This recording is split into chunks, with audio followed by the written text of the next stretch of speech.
Hi, it's Lisa. Today I'm going to show you a recipe that is so easy to make. Very simple recipe for dog treat that our dogs absolutely love, and just 4 ingredients. It could be 3 if you exclude the cinnamon.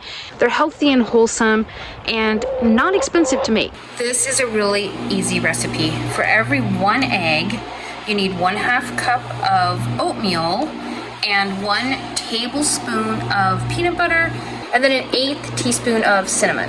Since I have 32 eggs that are not as fresh as our other eggs, I'm going to use these in the recipe.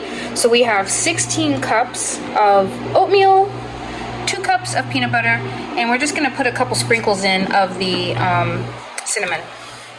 So the first thing we're going to do is the girls are just going to crack all of the eggs into this one bowl. Okay, that was the best. Is that a great one? So we've made these before. Our dogs absolutely love them.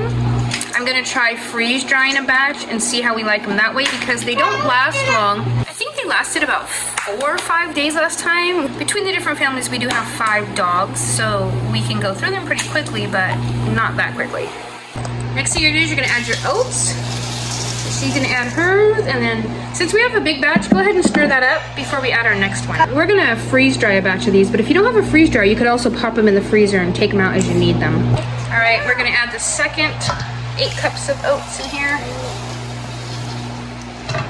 And stir those in. We're putting in the peanut butter now. You can put these in any order, it doesn't matter. This is just the order we're having to do today. Get in there as much as you can, and then go ahead and use your spatula to get out any extra. Because the dogs love the peanut butter. It's pretty tasty to them. I'm gonna mix that in really well. Last but not least, cinnamon. So we're putting in about a tablespoon. Yeah. And then we're gonna mix it in, we'll be ready to go. With this. It's really hard to mix now, huh? Because it's so thick. Gonna put a quick spray of oil in the bottom so they don't stick. I'm not sure if they would anyway, but just to make sure. And they're just gonna fill up their baking pans with the mixture till it's about halfway full. I'm just gonna kind of push this down and see what we look like. I think this one's full enough. Okay, that one is ready. So we ended up with 2, but there's still a lot of batter left. So we're gonna get 1 more out. We ended up with 3 pans of the dog bars. I'm gonna bake them at 350.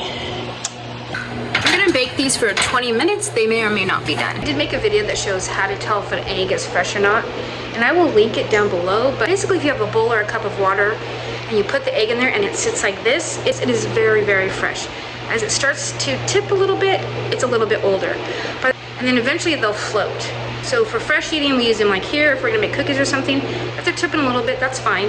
But as they start to tip more, I save them out for the dog eggs. So that's what the eggs we are using is today. If you need to check your eggs, check out the video below. It's super simple. And even if you buy eggs from the farmer's market or the feed store, it might not be fresh. You wanna check it out so you can see if you're getting a good product.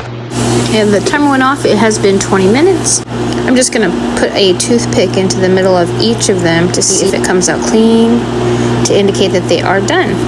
And they're just gonna sit right here and cool down until I'm ready to cut them. I'm just loosening up all the edges before I start to cut them into bite-sized squares. Some of the squares are big because we have 2 big dogs, and then some of the squares are a little smaller for our smaller dogs. Susie's gonna get the first one today. Susie, between 1 and 10, what would your rating be? A solid 9. Cal?